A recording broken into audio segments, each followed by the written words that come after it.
Saat angka kekerasan meningkat, orang-orang akan mulai mencoba mencari kambing hitam. Bukan kambing hitam untuk pemujaan setan, melainkan kambing hitam sebagai sesuatu yang dipersalahkan. Di Inggris tahun 80-an, kepala orang-orang menoleh ke media, ke film. Tepatnya ke film yang beredar secara bebas dalam bentuk kaset video. Bebas dalam artian belum dinaungi oleh regulasi hukum penyiaran pada saat itu. Film-film atau video-video yang jadi kambing hitam tersebut adalah bergenre eksploitasi. Kekerasan segala rupa menjadi jualannya. Makanya video-video itu dikenal dengan istilah video nasty. Adegan-adegan kekerasan dalam tayangan tersebut disinyalir sebagai pemicu nafsu buas pada diri penonton, membuat penonton meniru dan melakukan tindakan kriminal. Di saat seperti itulah, sensor seperti benar-benar dibutuhkan. Tukang-tukang gunting bertangan dingin seperti Enid Baines dalam film sensor menyangka kerjaan mereka adalah kerjaan pahlawan penyelamat moral. Benarkah demikian?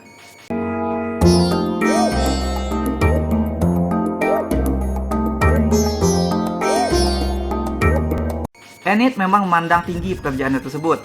Enid betah duduk sendirian di ruangan, menonton detik demi detik adegan sadis dan menjijikan, lalu membuat catatan terhadap adegan-adegan tersebut. Dia juga strict banget dalam potong-memotong adegan, sehingga Enid ini terkenal kaku bahkan oleh sejawatnya sendiri. Makanya ketika dilaporkan ada kasus pembunuhan sadis yang terjadi, yang seperti meniru adegan dalam film yang seharusnya sudah disensor oleh Enid jadi terguncang. Untuk menebus kesalahan, Enid mulai memburu lebih banyak lagi film. Inilah ketika Enid menemukan bahwa ada sebuah film horor yang adegan pembukanya mirip sekali dengan adegan traumatis di masa lalu hidupnya. Selagi berusaha menguak misteri antara film tersebut dengan masa lalunya, Enid mulai kehilangan pegangan. Tak jelas lagi baginya apakah yang dia sedang sensor itu adalah sebuah karya atau dia telah mengedit kenyataan sesuai dengan kehendaknya. Film ini bagus banget sebagai sebuah horor psikologis, karena keadaan jiwa Enid terus-menerus disorot dan actually jadi ladang horor bagi cerita. Sebagai karakter, Enid akan berubah dari seseorang yang sepertinya stabil, yang divisualkan lewat dandanan yang kayak ibu guru yang galak, pakai kacamata, pakai rambut yang disanggul gitu kan. Turun dalam spiral kewarasan, menjadi seseorang yang sinting dan lepas kendali. Di akhir film rambutnya akan terurai berantakan, bajunya compang-camping, banyak-banyak darah gitu. Niamh Algar membuat arahan-arahan sutradara Prano Bellybone sebagai panggung personal bagi karakternya. Dia nge-tackle setiap adegan dan setiap deteriorasi tokohnya dengan benar-benar menjiwai. Setidaknya ada 3 spektrum dari karakter Enid ini. Seorang karyawan yang mengenali musuhnya siapa gitu kan, mengenali bahwa gaze dan kreativitas bablas pembuat film adalah sesuatu yang harus diluruskan. Terus juga sebagai seorang anak yang merasa bersalah kepada kedua orang tuanya, dan juga sebagai seorang kakak yang berniat menyelamatkan adiknya pada akhirnya. Bahkan ada poin ketika Enid ini kayak detektif. Dia menginvestigasi kasus. Nah, ini sebagai bridge pada inner journey-nya nanti. Jadi basically, sutradara menyuruh Niamh untuk terjun bebas ke dalam psikologis karakter Enid.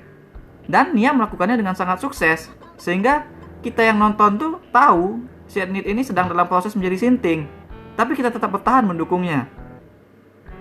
Memang tantangan terberat bagi cerita-cerita yang menampilkan kemunduran jiwa tokoh utamanya itu adalah pada bagaimana membuat karakter yang pilihannya semakin gak rasional itu tanpa membuat karakternya itu seperti tabak bego.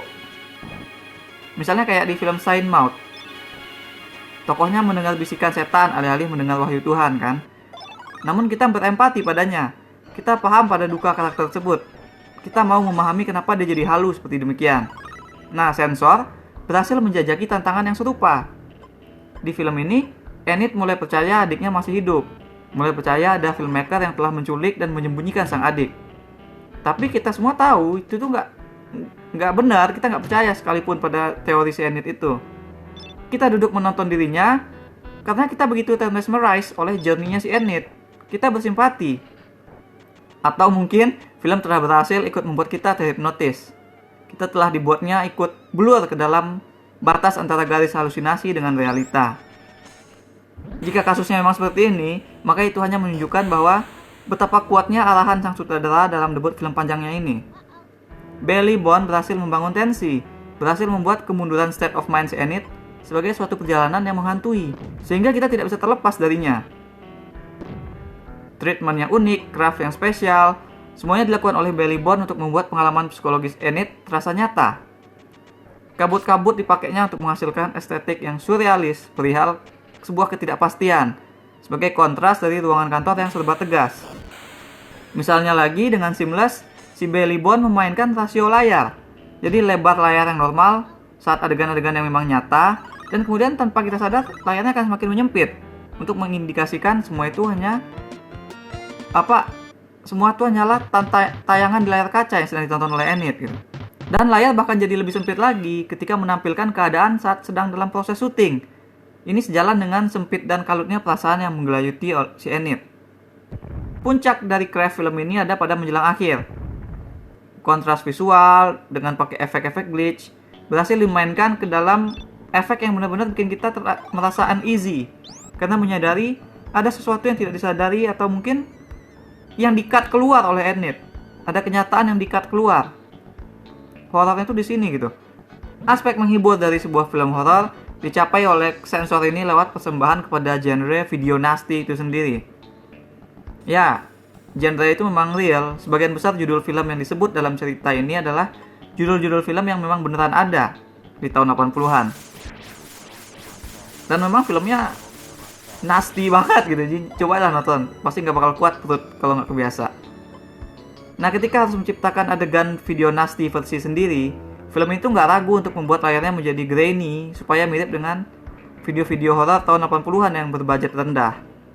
Pun video-video tersebut direkam dengan gaya yang persis sama dengan style horor jadul tersebut. Bukan hanya itu, film yang bercerita tentang karakter yang percaya pentingnya sensor film ini bahkan menampilkan juga adegan-adegan kekerasan atau adegan-adegan sadis yang membuat video nasty itu begitu digemari dan dikambing hitamkan sekaligus. Nah, jadi kalau begitu, di mana sih letak film ini berpijak gitu? Bagaimana dengan permasalahan kekerasan dalam media itu sendiri? Apakah film ini mengatakan penyensoran itu memang dibutuhkan atau tidak? Kan pertanyaan jadi begitu. Nah, sehubungan dengan sensor-sensor tersebut, film sensor sendiri memang menilik dari banyak sudut. Peredaran kaset video yang menyuguhkan adegan full tanpa sensor juga sempat disorot oleh film ini. Tapi film membuatnya dengan terbuka, dengan open. Apakah video-video tersebut disebar oleh pembajak? Siapa yang bajak? Apakah mungkin orang lembaga sensor yang bajak gitu kan? Atau malah justru filmmakernya sendiri yang menyebarkan sebagai bentuk protes dari tindak sensor? Nah, itu tuh dibiarkan terbuka oleh film. Tapi memang sebenarnya ada sikap kuat yang dideklarasi oleh film ini. Sensor mengakui bahwa tindakan penyensoran tersebut sebenarnya memang hanya akal-akalan pemerintah aja untuk mengatur-ngatur kreativitas. Dan tidak benar-benar punya pengaruh langsung dengan tindak kriminal di dunia nyata. Sikap ini ditunjukkan oleh film lewat revealing yang menyebut bahwa pelaku kasus pembunuhan sadis yang disebut-sebut meniru film yang seharusnya sudah disensor oleh Enid ternyata sama sekali tidak pernah menonton film tersebut. Jadi nggak mungkin dia meniru kalau dia nggak pernah tahu film itu adegannya kayak mana. Nah, jadi kekerasannya tidak terbukti berhubungan langsung dengan video atau dengan film yang dibuat orang. Namunnya lagi, bagaimana dengan Enid? Tidakkah Enid telah berubah menjadi sinting dan bertindak ekstrim karena pengaruh film-film sadis yang sudah dia tonton secara khusyuk selama bertahun-tahun sebagai kerjaannya? Tentu kita bisa berargumen bahwa Enid telah terpengaruh oleh kekerasan. Tapi, itu tidak serta-merta berarti dia membunuh karena menonton film atau sebagai penyaluran dari film kan? Karena di film ini dilihatkan kemunduran jiwanya itu bukan hanya pengaruh dari film, tapi banyak backstory lain. Nah, disinilah menurutku kekuatan dari film ini. Meskipun dialog-dialognya sendiri banyak yang terlalu gamblang, tapi film ini tetap didesain untuk bekerja sebagai sesuatu yang membuka terhadap argumen-argumen yang subtil, yang memantik diskusi soal sensor. Kesubtilan film ini ditujukan khusus kepada menunjukkan sikap atau pendapat dari pembuatnya. Ada begitu banyak lapisan pada backstory karakter Enid, sehingga kita tidak bisa langsung menyimpulkan bahwa karakter ini tuh terpengaruh langsung oleh film. Dan begitu juga lah semestinya di dunia nyata. Pasti ada sesuatu yang melatar belakangi pelakunya. Bisa jadi kemiripannya juga cuma kebetulan. Jadi bagaimana menurut kalian? Apakah film atau media memang berpengaruh sama tindakan kekerasan yang dilakukan oleh orang-orang? Perlukah sensor menyensor ini diadakan? Kalau perlu, tindakan apa yang mestinya dilakukan oleh sebuah lembaga sensor? Dan ultimately, bagaimana pendapat kalian tentang sensor film di Indonesia? Share with us in the comments. Untuk kesimpulan, sebut film ini sebagai surat cinta terhadap video nasty dan film-film sadis lainnya. Sebut juga film ini sebagai cerita psikologis seorang manusia yang harus berkonfrontasi dengan rasa bersalah yang dipendam bertahun-tahun. Atau sebut juga film ini sebagai sikap untuk sebuah tindak penyensoran. Karena memang film ini certainly will go by those names. Bagiku, film ini utama dan terutama sekali adalah sebagai sebuah horor psikologis yang benar-benar unsettling. Lengkap dengan visual yang bikin gak bisa tidur. Didesain dengan craft yang benar-benar beralasan. Aku suka gimana sutradara mengarahkan film ini, sehingga bahkan bagian yang paling artifisialnya pun masih bisa untuk kita pedulikan. Aku berikan 7,5 dari 10 bintang emas untuk sensor. That's all we have for now. Jangan lupa hit like dan subscribe supaya tak ketinggalan review-review dan playthrough lain. Kunjungi mydirtsheet.com untuk baca review dengan lebih detail. Kalian bisa juga kunjungi store mydirtsheet di ciptaloka.com.